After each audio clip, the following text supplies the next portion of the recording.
आज पूरा देश एक बार फिर से राहुल गांधी की उस सस्ती और ध्यान भटकाने वाली राजनीति का गवाह बन रही है, जिसका प्रदर्शन उन्होंने आज संसद मार्ग थाने के बाहर जो किया वो सबने देखा है।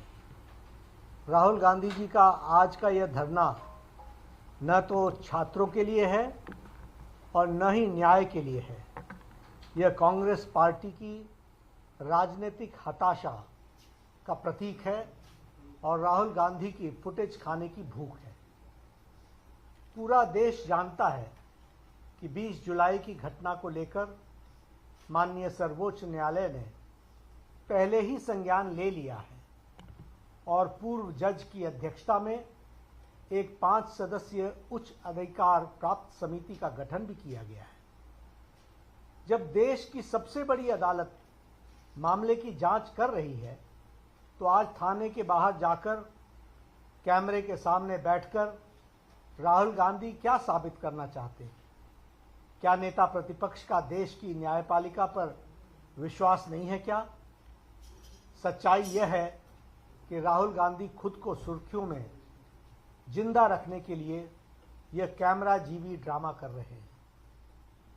आज जब राहुल गांधी संसद मार्ग में डीसीपी ऑफिस पहुंचे, तो उन्होंने स्पष्ट रूप से बताया गया कि दिल्ली पुलिस की क्राइम ब्रांच पहले से ही 20 जुलाई के सभी मामलों में सघन जांच कर रही है। डीसीपी ने यह भी बताया उनको और आश्वासन दिया कि वे इस मामले में जो क्राइम ब्रांच को आपने कहा है वह उनको भेज दिया गया है और क्राइम ब्रांच इसकी जांच कर रही है।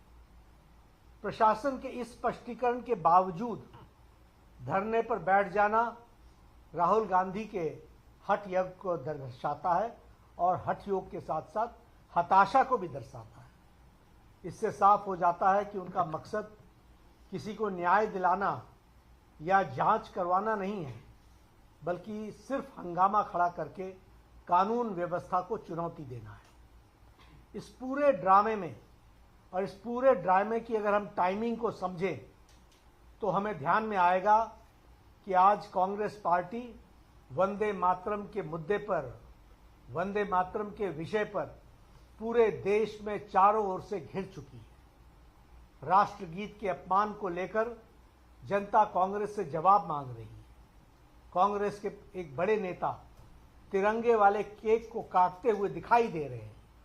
अपने इसी राष्ट्र विरोधी चेहरे को छिपाने के लिए और इस जो भारी फजीयत हुई है उससे ध्यान भटकाने के लिए राहुल गांधी ने आनन फानन में यह ध्यान भटकाने का यह नया ड्रामा रचा है। राहुल गांधी लोकतंत्र और बहस की बड़ी बड़ी बातें करते हैं, लेकिन जब देश के माननीय गृह मंत्री जी ने संसद में उन्हें सीधी चुनौती दी कि आइए संसद में बैठिए, संसद में चर्चा कीजिए, हम हर मुद्दे पर चर्चा करने के लिए तैयार हैं, तो वो पूरी की पूरी कांग्रेस पार्टी संसद की चर्चा से भाग खड़ी हुई। संसद के पटल पर जवाब देने की हिम्मत नहीं है, इसलिए सड़क पर बैठकर नौटंकी की जा रही है। आदरणीय प्रधानमंत्री श्री नरेंद्र मोदी जी के पहले ही उन्होंने कह दिया है कि कांग्रेस एक परजीवी पार्टी है। जो भी पार्टी कांग्रेस के साथ जुड़ती है उससे वो ताकत लेती है और उसी पार्टी को समाप्त कर देती है। अब कांग्रेस पार्टी बच्चों और छात्रों के भविष्य को भी खत्म करने पर आमदा है।